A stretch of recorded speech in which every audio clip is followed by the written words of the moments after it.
Sommet et Collet, le balado du 1er avril 2022, tu le sais, randonnée en dehors des sentiers balisés, c'est pas une chose à faire normalement, mais il existe des territoires où c'est possible d'expérimenter le trek de brousse ou la randonnée hors sentier et mon invité en connaît un rayon sur la chose, l'aventurier Frédéric Dion.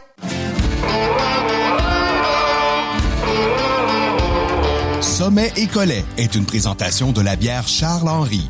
Une gamme de bières adaptée à tous les types de randonneurs, en collaboration avec Québec Aventure Plein Air et les parcs régionaux du Québec, l'autre réseau de parcs.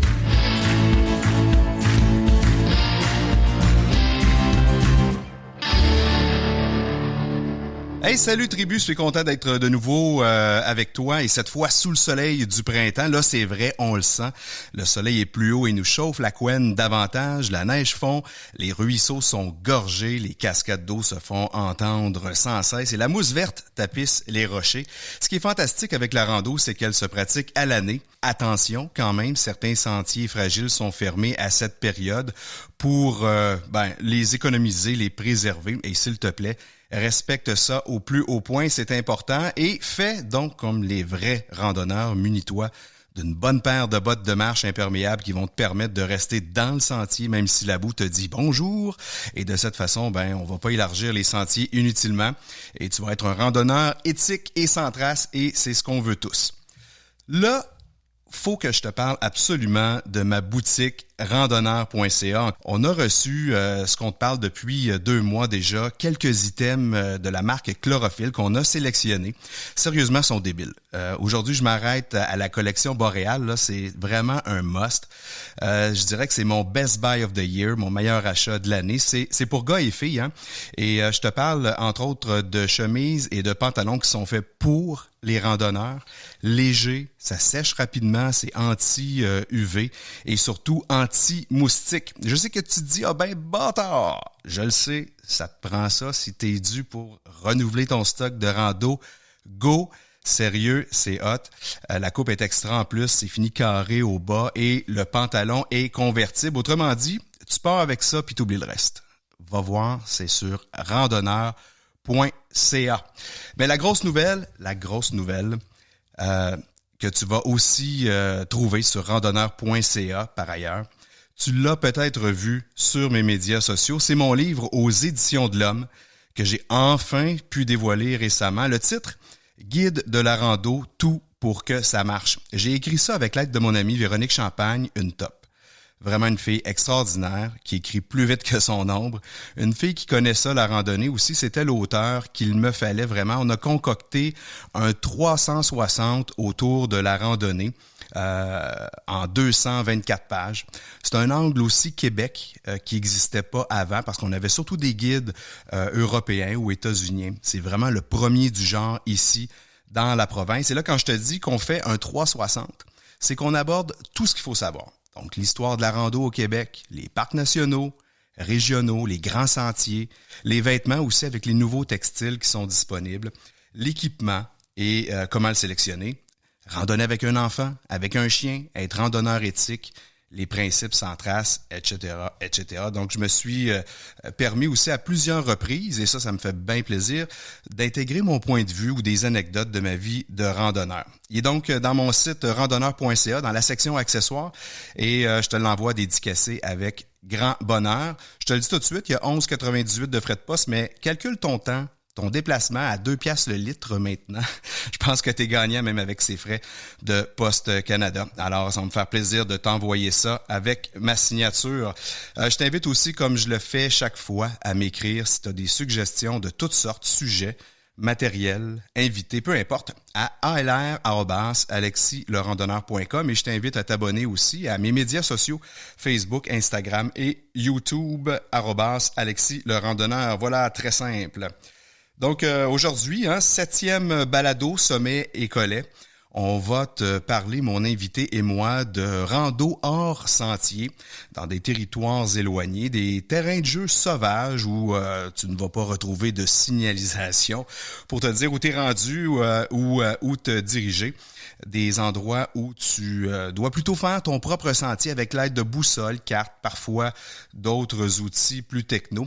mais c'est des endroits souvent où le danger te guette à chaque détour. Bref, le genre de randonnée pour les vrais. Et parlant de vrais, mon invité a traversé l'Antarctique à ski tracté par un cerf-volant. Il a atteint le pôle intérieur de l'Amérique du Sud et prévoit celui de l'Amérique du Nord bientôt. On pourra peut-être en parler en conclusion.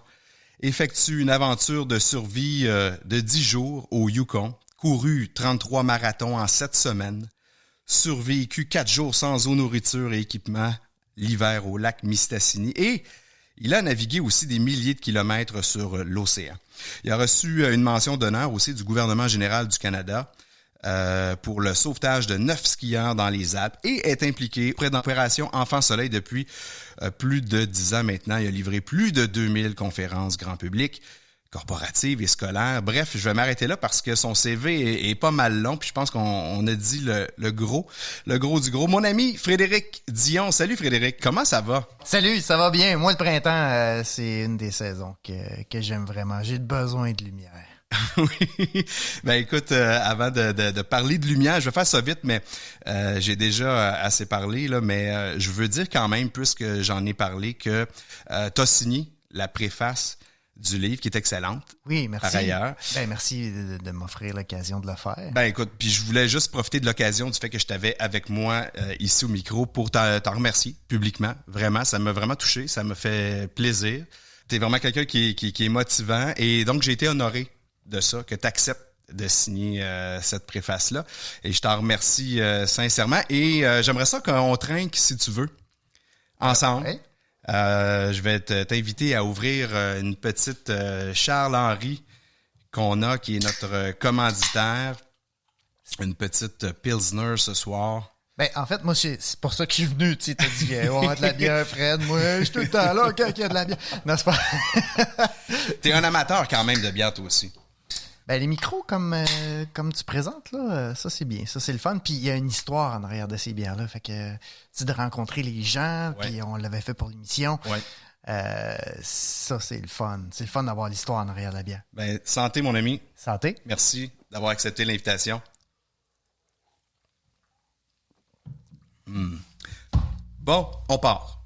Fred, la rando, dans le fond, là, est-ce qu'on peut dire que c'est la base de toutes tes aventures?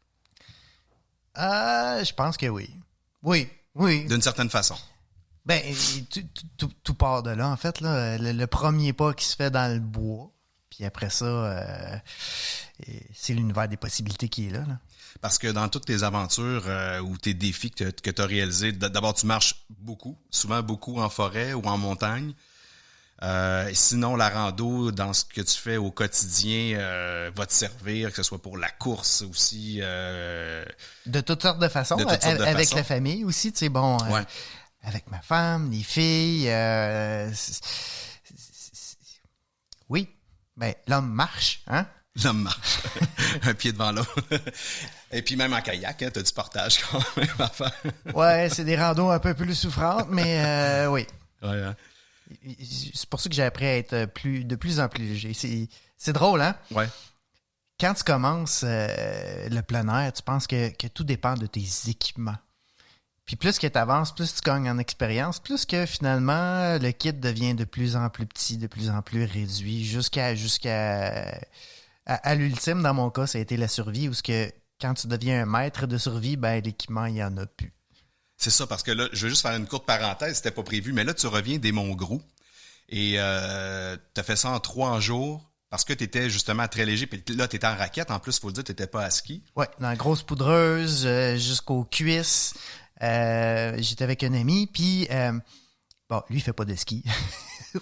Puis il dit, je vais le faire en raquette. En raquette, l'hiver, là, je me disais, dans la neige, jusqu'aux cuisses, ouais. Sac à dos, là, tu cales encore plus. Je me suis imaginé avoir vraiment mal aux cuisses, puis je me suis dit, ouais, je veux ça, moi. Je dis, oui, ça se fait, mais ça se fait à ma façon. On va partir ultra léger. Puis ultra léger, ça veut dire quoi? Ça veut dire un kit de vêtements. T'as pas une paire de bas de plus, là. C'est les vêtements que t'as, c'est les vêtements que t'as sur le dos. Une paire de bobettes, une paire de bas. Tu pars avec ce que t'as sur le dos. Le minimum de nourriture. Puis après ça, pas de tente. pas de papier de toilette, pas de... Tu sais, je veux dire, les affaires que tu enlèves du sac à dos, là. Ouais. Fait qu'on est parti avec des sacs à dos de 30-32 livres pour le camping d'hiver, ce qui est quand même assez léger. Ouais.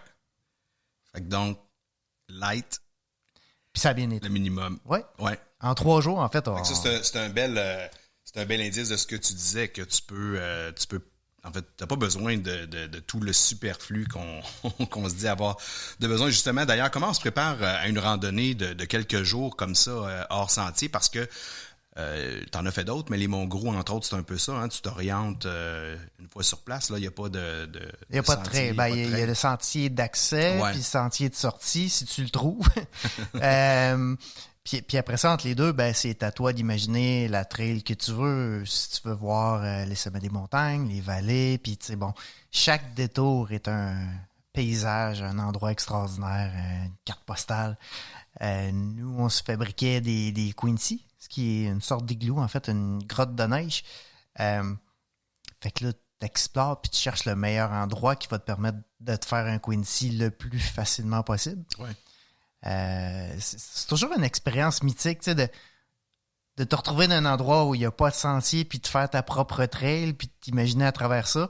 Nous, au Mont-Gros, il a vanté 80 km/h sur les sommets la première journée.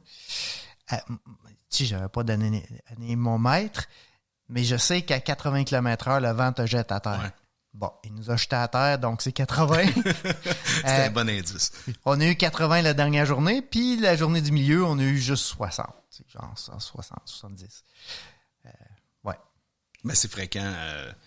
Là-bas, faut être prêt à ça, de toute façon, quand on part au Mont-Gros. Comment vous... Ben, toi, tu étais déjà préparé dans le sens où c'est relativement rapide et facile maintenant lorsque tu quittes, mais pour quelqu'un qui n'a jamais expérimenté la chose, ou en tout cas qui sera à ses premières armes dans la longue randonnée hors sentier, ce serait quoi tes conseils à toi pour la préparation? Qu'est-ce que tu suggérerais de penser ou d'apporter? Si c'est en hiver, mettons, si on parle des Monts-Gros, puis de peu importe la montagne, en fait, savoir fabriquer un Quincy, pour moi, c'est la base de la survie en hiver. C'est ça, le danger, c'est de se faire prendre d'une tempête, c'est de perdre des équipements. Il faut que tu sois capable de t'abriter d'un Quincy. Est-ce que tu peux, pour nos auditeurs, expliquer un petit peu ce que c'est un Quincy, puis comment tu le fais? Physiquement, ça peut ressembler à quoi? Physiquement, c'est une butte de neige dans laquelle on a creusé une petite entrée, comme un igloo en fait. C'est juste que le plancher, où est-ce qu'on va dormir, se trouve un peu plus haut que la porte, ou à la hauteur de la porte. Ce qui fait que dans un Quincy, il peut faire moins 30 dehors, dans un Quincy, il va faire 0. Et là, ça change tout. Ça change le confort, ça change... c'est la vie d'un Quincy. Puis en fait, il peut vanter 80 dehors d'un Quincy. T'as même pas conscience qu'il y a du vent. T'sais. C'est sourd, hein? Il peut faire moins 40, tu le sais pas. Il peut avoir une tempête. Puis c'est la technique, en fait, qu'on a utilisée au Mont-Logan puis au Mont-Saint-Élias avec Bruno-Pierre Couture. On est parti, encore une fois, sans tente. Puis l'idée, c'était de se faire des Quincy. Donc, pas avoir à transporter une tente d'expédition qui va peser, mettons, dans le meilleur des cas... Ouais. Ah, ça fait 3-4 livres, 4-5 livres avec la toile d'hiver. Ouais, 5, 6, 7 livres. Des fois, ça peut être plus à 2, ouais, c'est ça. Et donc, plus léger, plus rapide. Donc, pour se préparer, le Quincy, c'est une connaissance que je crois que tout le monde devrait avoir en hiver. Dès qu'on quitte les sentiers battus, de savoir comment s'abriter dans ce genre d'abri-là, ça fait tout. Parce que une fois que tu es à 0 à l'intérieur, c'est comme une tente en réalité. Là, tu as besoin de ton sac de couchage, moins 40 par exemple, là, puis l'affaire à ketchup. Là. Ouais, puis même tu peux avoir un sac bien moins chaud, donc plus léger. Ouais. Moins 40 d'un Quincy, c'est trop chaud. Là, c'est vrai que c'est gros aussi à transporter. Là, là j'avais un moins 18, puis... Je prends ma doudoune, mon manteau de plume, que je mets un peu comme un autre sleeping, mais au niveau de mes pieds. Il monte à peu près jusqu'aux cuisses. Et ça vient d'augmenter l'isolation beaucoup.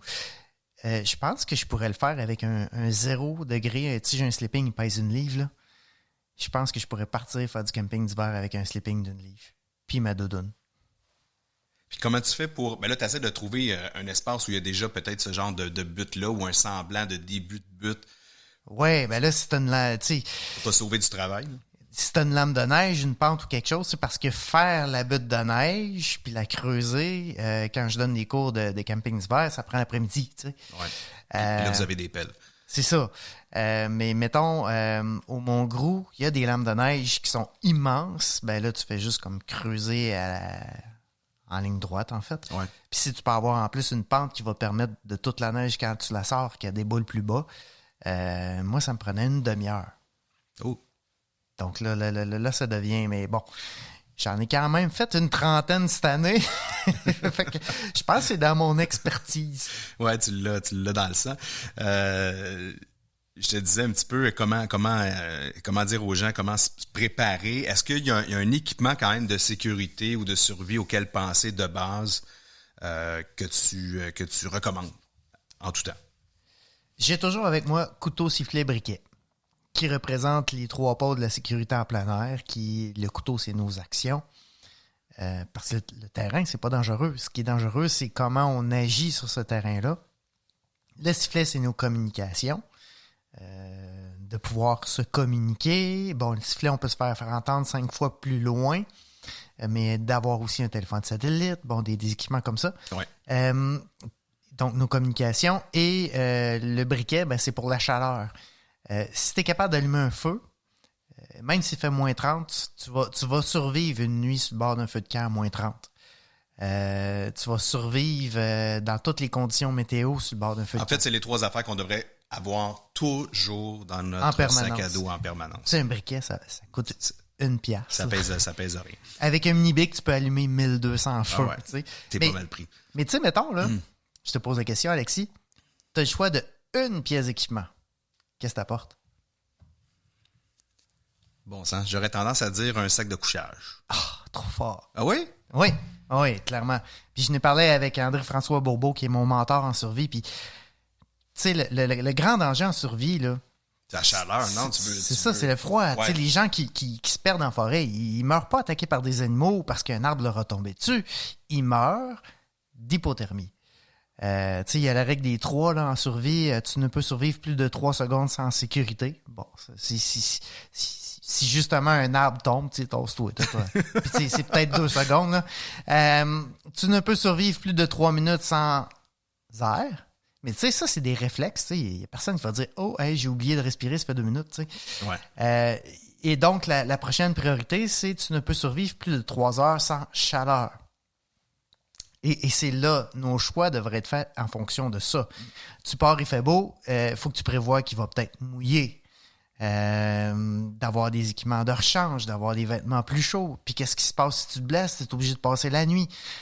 Avoir un sac de couchage. Moi, tu me donnes un sac de couchage, là, ma survie vient de passer mes chances de survie viennent de passer de 20% à 100%. Bon, ben, je suis heureux d'avoir passé la première étape. Oui, j'ai plusieurs questions. Mais tu veux-tu finir la règle des 3? Oui. On ne peut survivre plus de 3 jours sans eau. Oui. 3 semaines sans nourriture. Et 3 mois sans sommeil.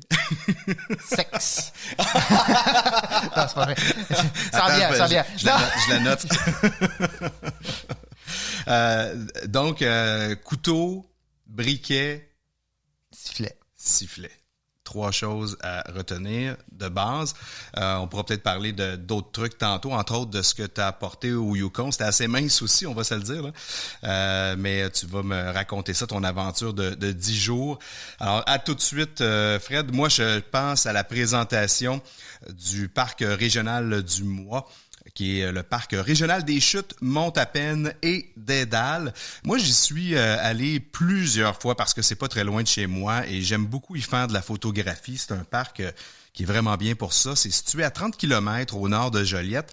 Évidemment, le principal attrait du parc, c'est l'impressionnante chute qu'on y trouve. Il y a plusieurs accès aussi pour entrer dans le parc. Je te suggère de voir la carte sur leur site Internet pour bien te situer, puis voir aussi c'est quoi le meilleur accès pour toi selon ce que tu veux marcher ou voir.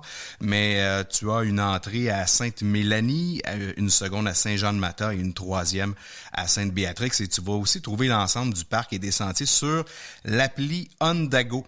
C'est vraiment un parc génial pour la famille parce que tout le monde peut y trouver son compte. Tu peux faire de la course en sentier, tu peux faire du camping sauvage aussi. Il y a des endroits pour pique-niquer sur la dalle, entre autres, en marge de la rivière l'Assomption, au pied des chutes, et aussi des activités spéciales et ponctuelles comme une visite guidée pour les plantes comestibles.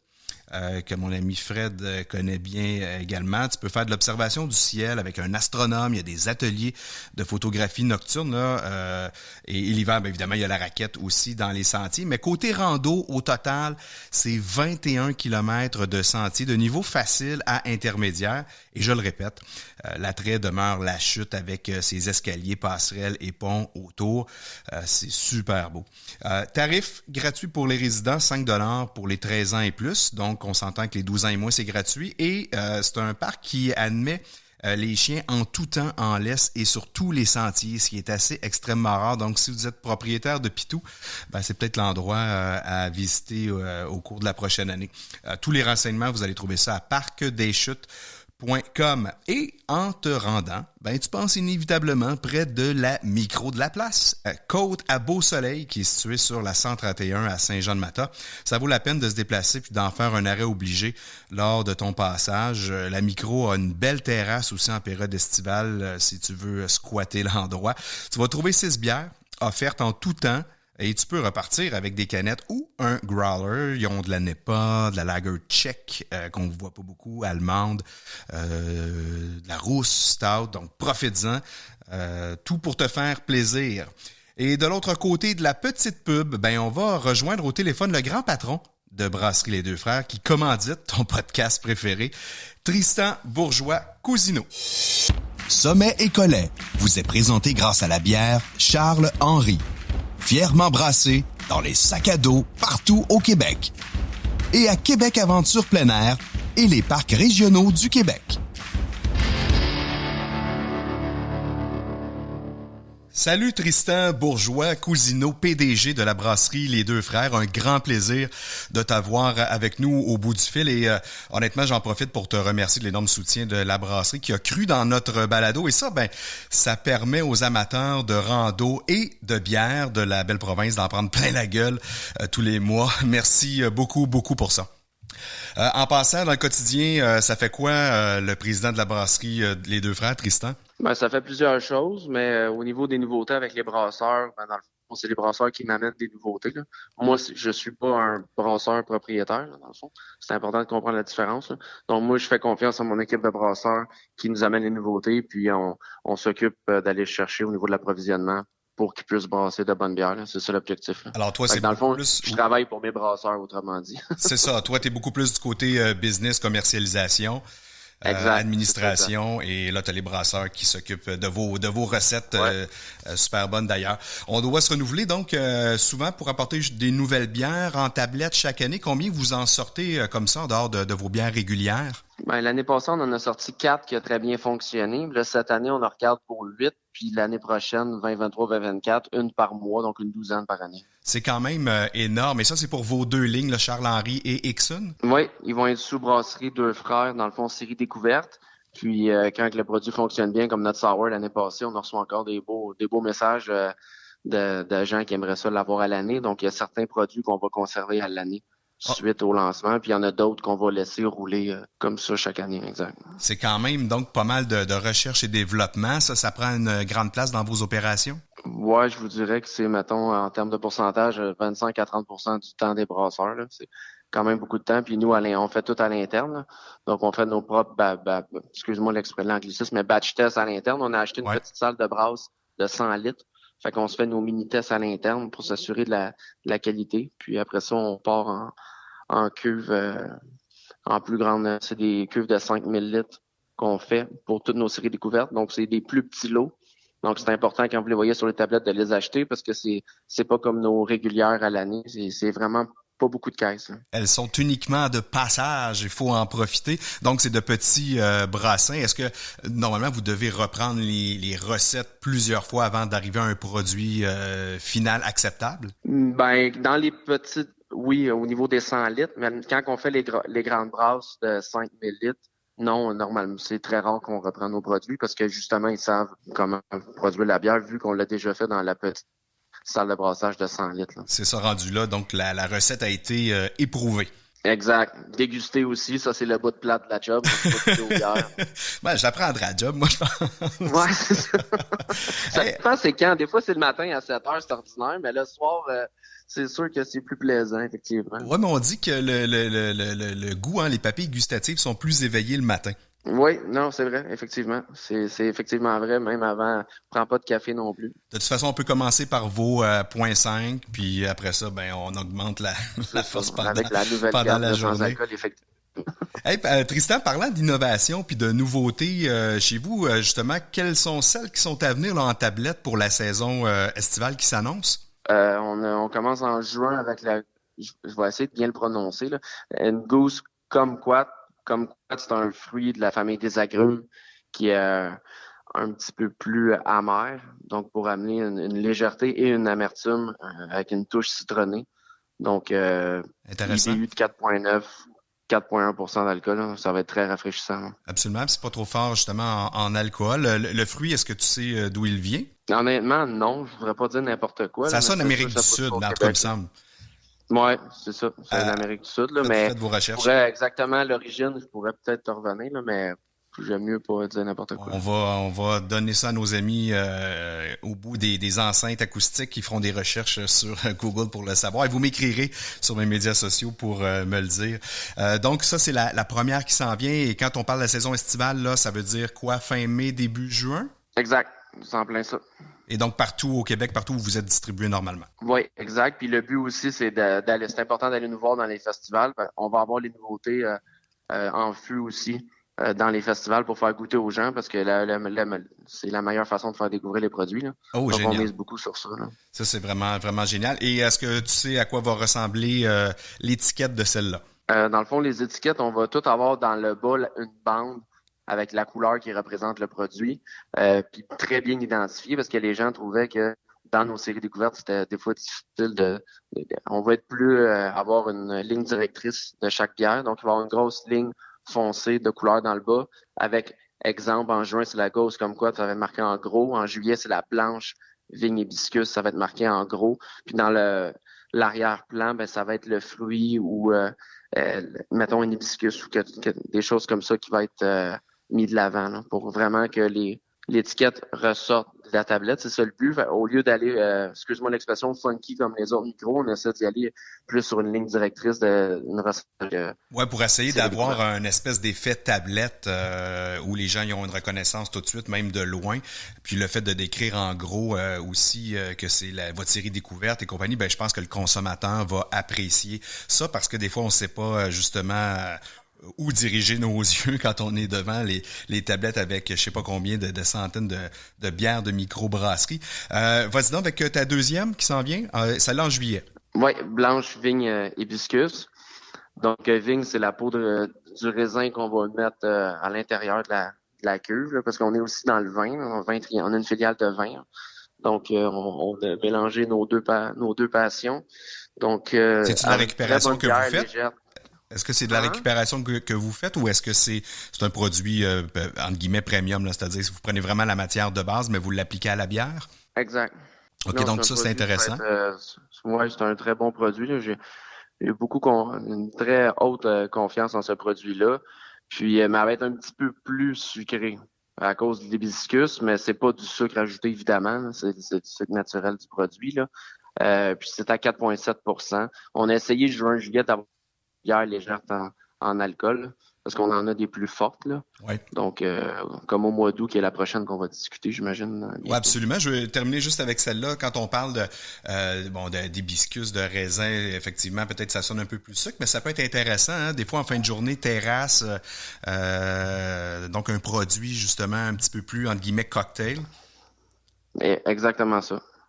Et là, donc... C'est exactement style cocktail. Ça va, le raisin de la vigne, c'est du Sauvignon. Donc, on va avoir un petit côté avec une bonne acidité. Ça va être soutenu en bouche, donc ça va être très bien. Ce qui est dommage, c'est que là, je t'en parle, j'ai comme pas tout goûté encore aux bières, mais c'est ce que mes brasseurs m'ont expliqué. On peut-tu dire, pour mettre l'eau à la bouche des auditeurs, que c'est peut-être justement le type de bière qui pourrait bien se mêler avec des tapas ou des petits tacos, des petits hors d'œuvre, ouais. Poisson, chair blanche, là, ça va être très bon. Des Bon, petits hors d'œuvre, effectivement. Là. Des choses légères, c'est une bière qui est légère. Faut pas non plus. C'est pas la bière que tu prends avec un nacho, par exemple. Non, exactement. Donc, à noter puis à mettre dans notre carnet des achats à venir pour la terrasse. Et vas-y donc avec ta troisième. La troisième, on voulait quand même, parce que notre Exune, c'est une bière qui est très houblonnée en saveur. Qui va très bien. Donc, c'est une double IPA. Elle ne dit pas au coconut pour rappeler l'été. Mais là, on est à l'IBU quand même à 49. Donc mais c'est 8,1% d'alcool. Donc ça, c'est très, très aromatisé. Les houblons vont être dominants. Puis ça va être un petit peu plus herbacé. Mais le coconut va ramener ça quand même estival. Puis moi, une petite suggestion, quand vous n'êtes pas habitué de boire ce type de bière-là plus forte, partagez-la avec quelqu'un. Puis des fois même, une demi-bière, surtout quand on parle de 473 ml, c'est peut-être préférable de la partager. Puis après ça, on passe à d'autres saveurs de vos lignes. Alors ça, je pense que c'est une option envisageable facilement. Et là, il y en a une quatrième et dernière que vous allez mettre en marché. Oui, c'est une nano NEPA. Dans le fond, elle est à 3%. Est en développement. Celle-là, j'ai pas beaucoup d'informations pour toi, mais ce que je peux te dire, c'est que ça va être une bière qui va être légère. Je peux te dire les houblons, je les ai. Là. Donc, ça va être du Citra Galaxy Mosaic, Amarillo Simcoe. On en a dans nos autres bières. C'est des houblons qu'on va mettre ensemble, qui vont très bien ensemble. Ça va être une bière qui va ressembler un peu à notre Exune Nepa, mais vraiment plus un petit peu plus au niveau du fruit, je vous dirais. Ouais. Un peu moins d'amertume, étant donné qu'il y a moins d'alcool aussi. Moins d'alcool, puis probablement aussi moins de calories. Une bière parfaite quand on a fait une activité sportive puis qu'on veut se rafraîchir, je pense que ça sera effectivement. Une bonne bière pour ça. Justement, en montagne, en descendant, on va pas être trop... c'est pas une bière qui va être bourrative. Exact. On peut même la prendre au sommet, puis on sera pas assommé, justement. En tout cas, un beau je la recommande en haut et en bas. Oui, c'est ça. Pourquoi pas. Alors, un beau programme estival du côté de Brasserie Les Deux Frères. Merci beaucoup, Tristan Bourgeois-Cousineau, président de la Brasserie Les Deux Frères. Justement, à une prochaine. Merci beaucoup, Alexis. Prends soin de toi. Bye bye. Salut. Et de retour avec notre invité principal, j'oserais dire, Frédéric Dion, aventurier. Et là, on continue notre conversation, Frédéric. Je veux qu'on parle davantage du Yukon. Je veux vraiment qu'on fasse la ligne de temps de cette aventure-là, c'est-à-dire qu'on débute avec d'où l'idée est venue, comment tu as sélectionné l'endroit, ta préparation, comment ça s'est passé là-bas. Là, on parle vraiment... je dirais pas ici que c'est un trek de brousse parce que là, on t'a carrément dompé sur place quelque part pour t'en sortir, retrouver la civilisation. Mais, et là, tu as utilisé beaucoup de techniques de survie, ce qu'on ferait peut-être pas nécessairement dans un trek de brousse, mais l'idée est probablement un peu la même, c'est-à-dire comment on se déplace dans un environnement sauvage où il n'y a pas de sentier balisé. Comment on trace notre chemin, qu'est-ce qu'on suit, quels éléments de la nature peuvent nous donner des indices dans notre déplacement. Donc ça, c'est une aventure de survie volontaire en solo que tu avais fait dans la forêt sauvage du Yukon et des territoires du Nord-Ouest. Ouais, je pense que c'est clairement une des 3 aventures où j'ai atteint mon plus haut niveau d'engagement. Et quand on parle de réaliser son plein potentiel, là, je pense que j'ai atteint un maximum à ce moment-là. Là. Ouais. C'était une aventure unique, tu sais, mais c'est très personnel.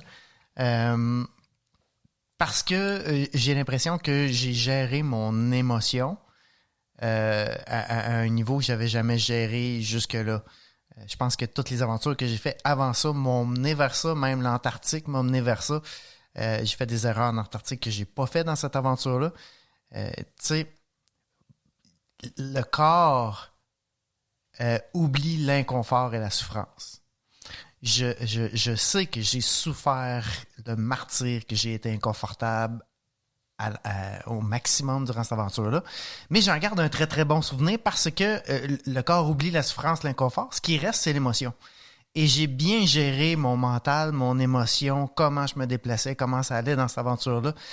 Donc, je garde un souvenir super positif. C'est un peu comme une femme qui va accoucher. Ouais. C'est très souffrant d'accoucher, mais si tu demandes... bon, je vais parler de ma femme. Si tu demandes un des plus beaux jours de sa vie, elle va dire mon accouchement. Ah, l'analogie est bonne. Donc, ça t'est venu en tête comment, ça, au départ? Bon, la destination, ça a été choisi un peu au hasard, là, à moins que je me trompe. C'est la 3e expédition de survie volontaire que je faisais. Il y en a une en Haute-Mauricie, qui était un départ, qui était un flash, une idée qui était capoté, qui m'a donné de la connaissance, de l'expérience pour imaginer un porté disparu, c'était le nom du projet, dans le nord du Québec, là où il y avait 5 endroits identifiés, puis on tirait au sort, puis un avion allait me mener, un hydravion allait me mener, les yeux bandés, puis là, je savais pas où j'étais. Puis de là est née l'idée que je me disais, OK, mettons au Yukon. Puis j'ai regardé les cartes du Yukon, puis je me disais, oh my God, je pense que peu importe ce que tu me déposes au Yukon, je suis capable de m'en sortir.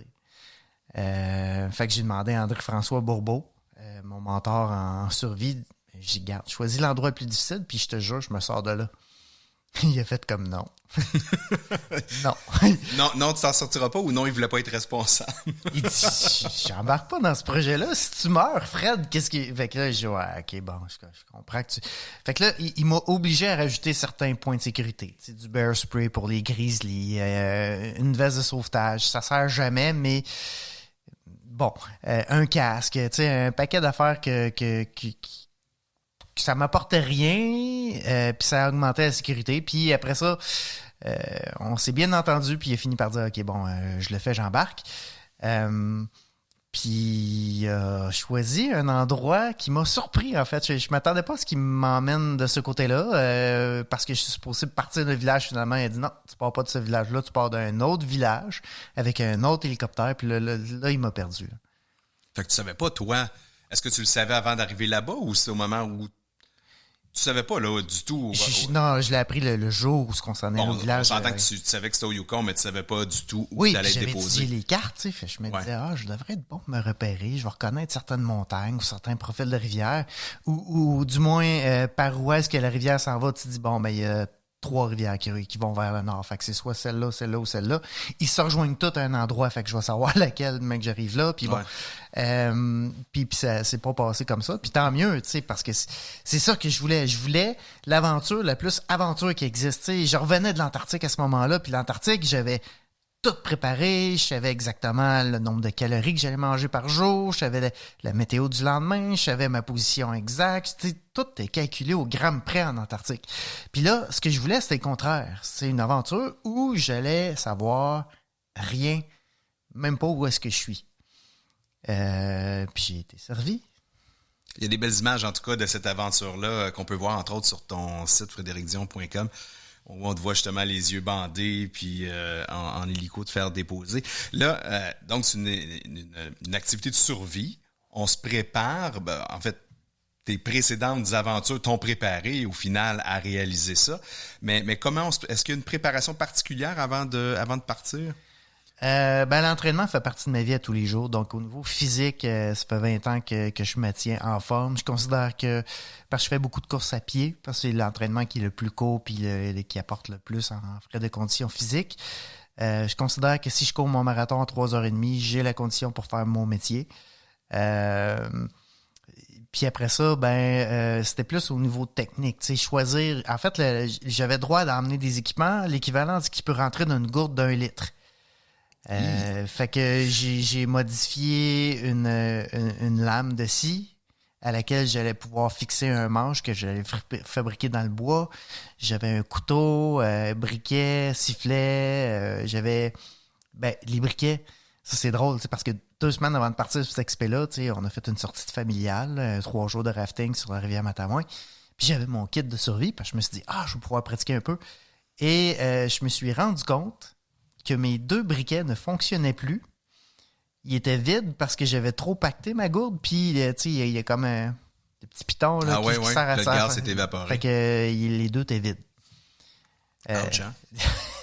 Ben, tu sais, je serais parti pour un expé de survie avec 2 briquets qui marchaient pas, tu sais. Donc, j'ai pu pallier à ce problème-là. Maintenant, j'ai des techniques pour ça. Puis maintenant, je sais comment allumer un briquet sans gaz dans le briquet. Puis...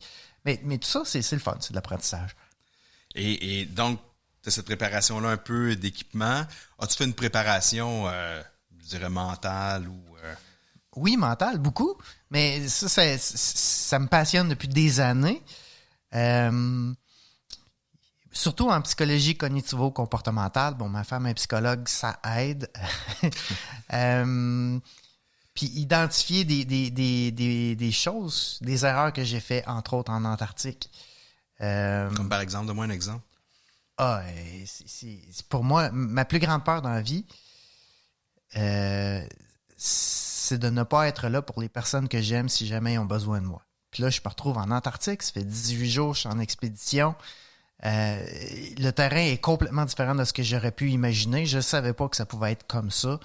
Il y a des espèces de bosses de neige, mais moi, j'imaginais des lames de neige. C'est pas des lames de neige, c'est carrément des formes, des champignons, si tu veux. C'est plus petit à la base, puis c'est plus gros en haut, puis ça mesure 2 mètres de haut. Là. Ah oui, OK. Genre d'affaire que moi, je me disais, tu te mets ses talons en ski, puis ça passe. Mais non, là, ça passe pas. Si tu mets ses talons en ski dans ce genre de terrain-là, avec des sastrugies, que ça s'appelle, tu vas t'arracher 2 jambes, tu sais. Fait que je me disais, bon, l'avion peut pas se poser ici. Puis tout ça a fait que tranquillement, je me suis mis à imaginer que s'il se passait quelque chose à la maison, je serais pas là pour revenir. Puis en fait, si j'ai un enfant qui venait qu'à mourir, ben je serais même pas là pour son enterrement. Tu sais. Puis j'ai un ami français, il appelle ça une fixette. Il dit, t'as fait une fixette. Mais à un point tel où est-ce que j'ai fini par en pleurer dans ma tente. Tu sais. Je me disais...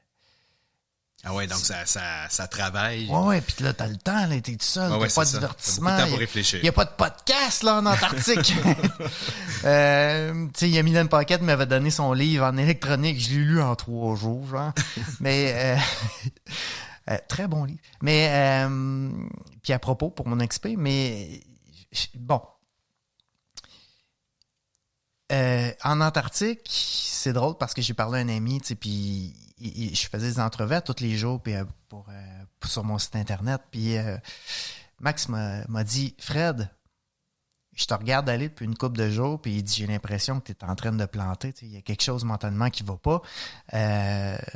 Puis il me dit, je pense que tu devrais changer d'attitude.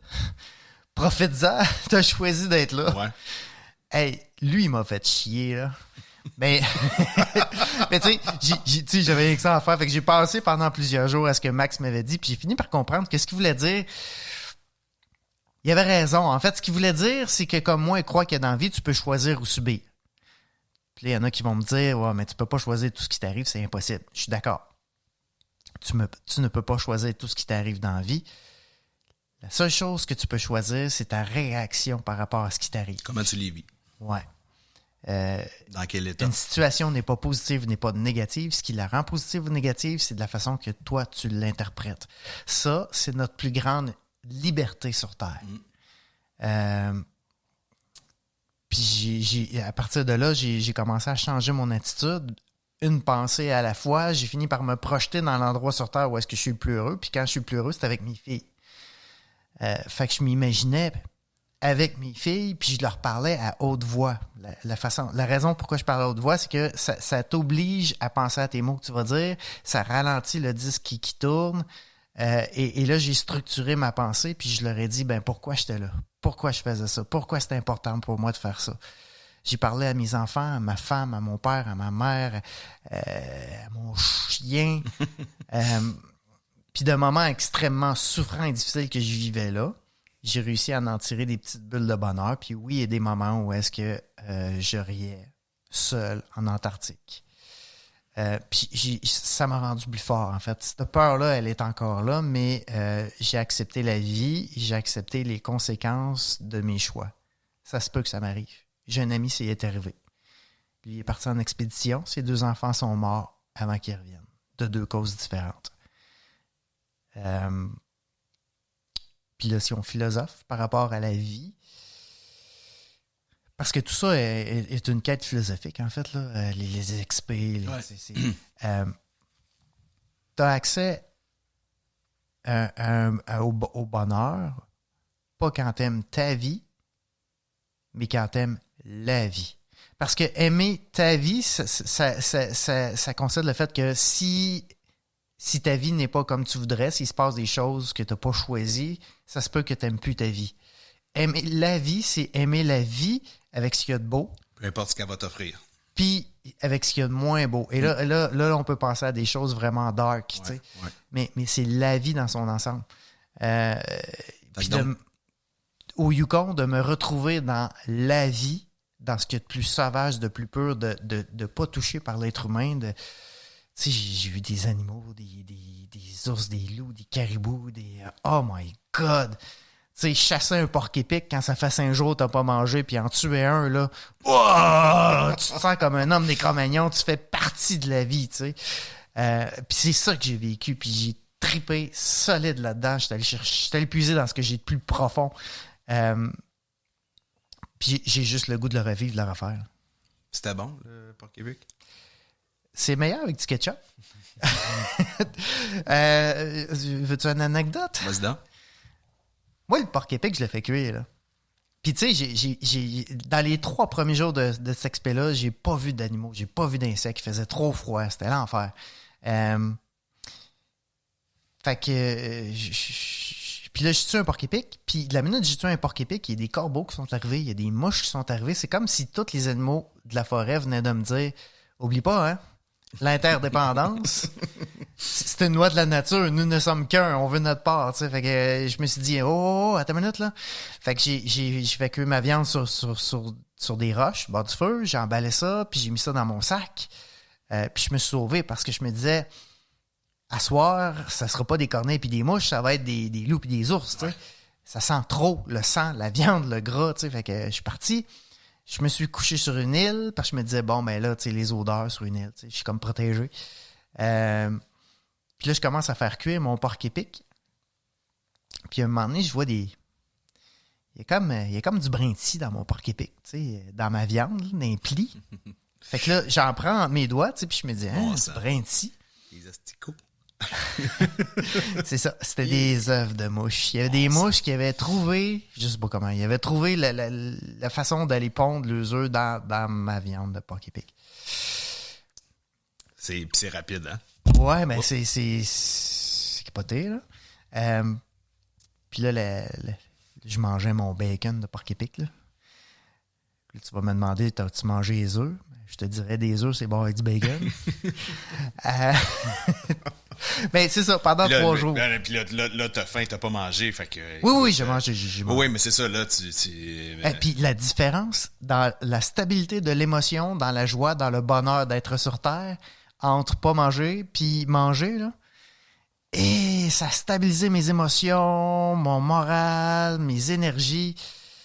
C'est capoté de pouvoir expérimenter ça, là, de voir comment l'être humain est une bête de survie, comment la nourriture, même la plus dégueulasse, peut te donner de l'énergie. Puis, tu sais, naviguer à travers ça, tu sais, j'ai fait 500 km de rivière. Ben c'est ça, c'est que là, ça, avec tout ça, puis tout ce que tu as à parcourir, puis ce que ça demande physiquement, ça te prend des calories, là. Fait que c'est pas en mangeant des champignons que tu vas y arriver, là. Puis tout, là, explique-moi, t'es arrivé sur place, donc t'enlèves ton bandeau.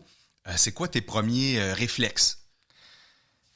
Je m'étais dit, tu vas arriver, puis tu vas relaxer, tu vas méditer. J'ai médité 2 minutes, j'étais ben trop excité. Je me suis dit, bon, OK, on part par où? L'est, l'ouest, peu importe. Ah ouais.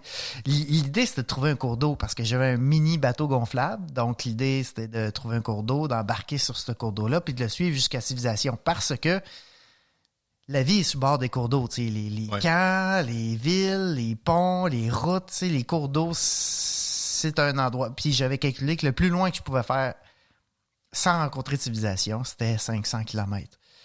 Puis c'est ça que j'ai fait, en fait. J'ai fait 500 km de déplacement en 7 jours et demi. C'est énorme. Donc, tu t'es mis simplement à marcher. Là. Tu t'es pas dit, t'as observé autour, j'imagine, si tu voyais des montagnes ou autre truc, puis sinon, là, t'es parti. Ah oui, dans le fond de la vallée, trouve un cours d'eau. Ouais. Cours d'eau qui rapidement s'est transformé en ruisseau, en rivière, puis en grosse rivière, puis en fleuve. Tu sais, j'ai fini. Parce qu'en fait, André François, il avait choisi la frontière entre le Yukon et le territoire du Nord-Ouest. Puis moi, j'ai basculé côté territoire du Nord-Ouest. Puis je me suis retrouvé, en fait, au fleuve Mackenzie.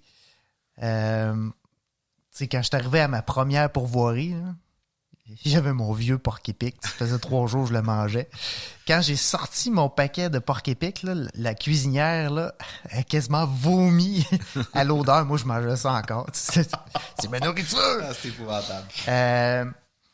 Puis là, elle me dit, t'as tué un porc-épic au territoire du Nord-Ouest? Je fais comme, aïe. Mais tu sais, ça voulait dire que j'avais tué un porc-épic sans permis, tu sais. Puis là, elle fait comme, bah, y a rien là. Ça fait 9 que je tue depuis le début de la saison avec une hache. J'étais OK. C'était une vraie. J'ai barré la porte de mon chalet la nuit, là. Ouais, le gouvernement du Yukon a pas trippé tant. Mais donc, ça t'a pris 10 jours total. T'as mangé quoi d'autre, sinon? Bon, des petits fruits, j'ai pêché, j'ai rien pogné. J'ai parlé aux Autochtones de ce coin-là qui disent nous, on pêche pas dans cette rivière-là. Okay. J'imagine qu'il y a du poisson, mais l'eau est très, très... tu sais, le territoire du Nord-Ouest, là, le Yukon, c'est un autre monde. C'est... tu sais... L'eau est brune, ouais. Mais à un moment donné, je croise un ruisseau, l'eau est jaune. Puis je croise un autre ruisseau, là, l'eau est blanche, mais blanche comme du lait, là. Il y a quelque chose dans le sol de ce territoire-là. Tu sais, il y a des hydrocarbures, là. Il y a Shell qui a des installations. Puis, tu sais, des roches. Moi, je faisais chauffer des roches dans le feu pour me réchauffer durant la nuit. Mes roches se sont mis à exploser. Pas craquer. Exploser, ça revolait de toutes les bords. Tu sais, c'est une nature sauvage différente de ce qu'on peut trouver au Québec, ça, c'est clair. Ben, il faut que tu t'adaptes, hein? Ouais, ben c'était une chose nouvelle, là, mais c'était des découvertes, là. Puis donc, tu t'es mis à marcher. Puis c'était quoi ton objectif? Est-ce que tu avais un objectif en tête? J'imagine que tu comptais pas tes pas, là, mais... Ben, c'est pas long de trouver un ruisseau, une rivière, là. Tu sais, ça a pris 1 heure, j'ai trouvé un cours d'eau. Puis c'est la même chose au Québec, hein. Si tu marches en ligne droite, 1-2 heures, tu vas trouver un cours d'eau, c'est sûr. Puis après ça, tu le suis. Ouais, puis rapidement, ça devient un ruisseau, une rivière. Puis donc, en frais de marche, après ça, la marche, c'était plus les portages puis les canyons qu'il fallait que je franchisse. Là, quand tu es allé là-bas, tu n'avais pas de carte, pas de boussole. Normalement, si tu faisais une aventure comme celle-là, de façon intelligente, je vais dire comme ça, tu partirais avec une boussole, un GPS. Qu'est-ce que tu pourrais suggérer aux gens qui voudraient faire éventuellement un trek? De toute façon, je pense que l'idéal, c'est de passer souvent par des agences locales qui vont nous permettre de suivre, de faire ce type d'aventure-là dans des territoires où c'est permis, sans qu'il y ait de sentiers, là, mais qui vont être guidés. Mais d'avoir des connaissances, je pense que c'est important. Il faut aller les chercher. Il faut savoir comment ça fonctionne, une carte, une boussole. Il faut que tu aies un plan A, un plan B, un plan C. Là. Si tu pars juste avec ton téléphone cellulaire, avec une application de carte, là, ça se peut que ça se passe mal. C'est ça. Ça prend plus que ça. Ça prend des connaissances en navigation, ça prend des connaissances sur les cartes, ça prend des connaissances plus larges sur les territoires, ce que tu t'en vas, des moyens de communication, mais c'est là que la technologie peut devenir vraiment intéressante.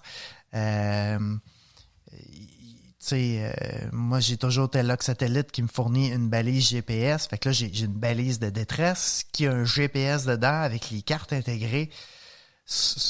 Il y a des beaux outils maintenant, là. Ça, en 2022, là, c'est capoté. Tu peux. Je le fais pas, là, mais tu peux entretenir ta page Facebook avec, là. Ouais. Checker tes courriels, envoyer des courriels. Bon, tu peux jouer. Puis bon, ça se log avec ton téléphone sur Bluetooth. Puis il y a un beau potentiel avec ces équipements-là. Mais tu sais, à un moment donné, une fois que tu as fait tes devoirs, que tu as pris les cours, que tu sais comment naviguer, que tu sais comment te comporter, que tu connais tes capacités physiques, que tu les as testées, ben après ça, c'est de faire le geste de confiance puis de dire, bon, ben OK, je le fais. Le gain de confiance vient toujours après le geste de confiance.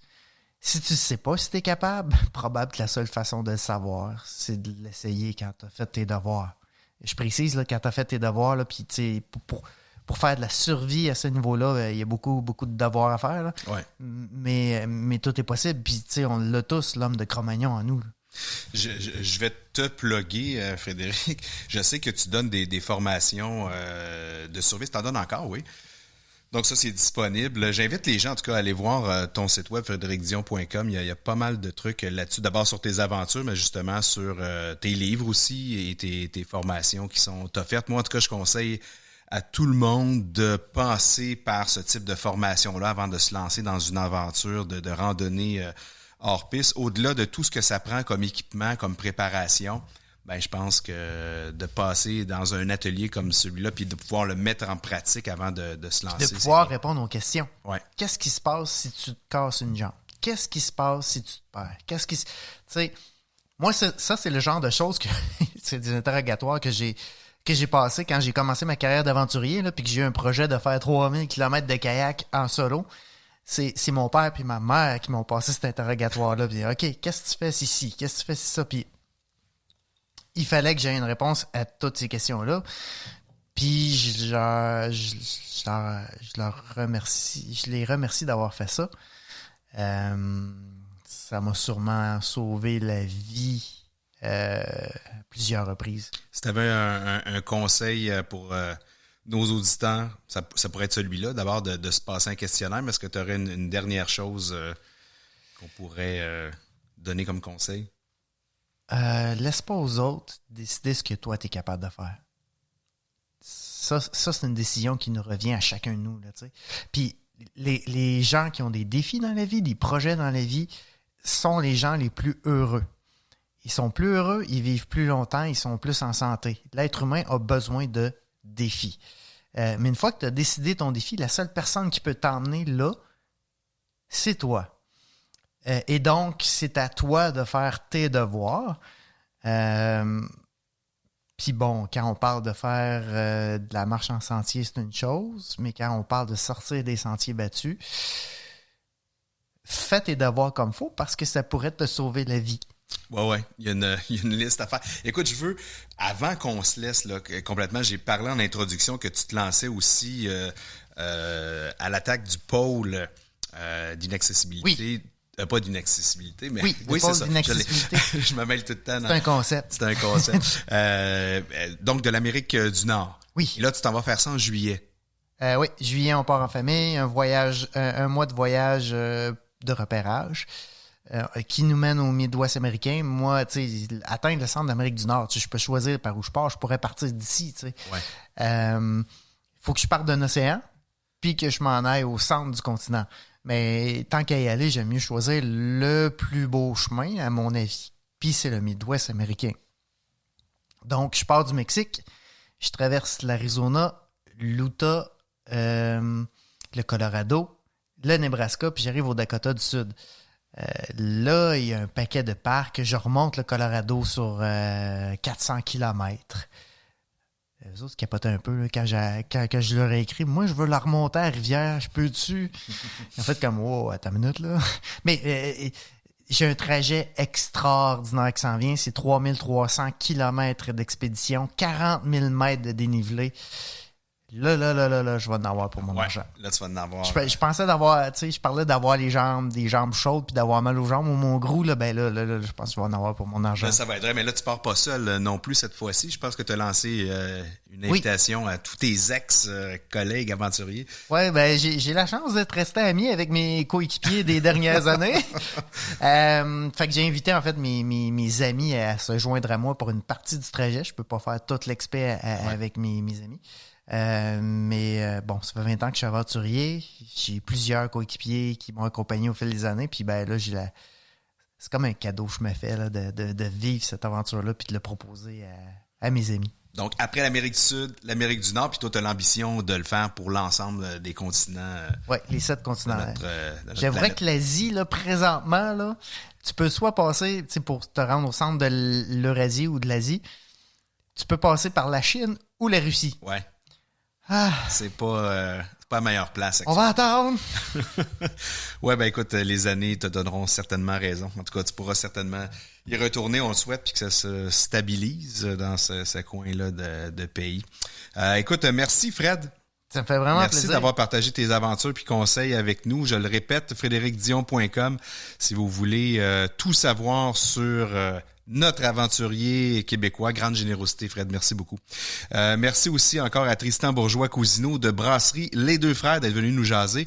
Et merci également à toi qui est à l'écoute mois après mois. Je te dis salut et surtout, top rando!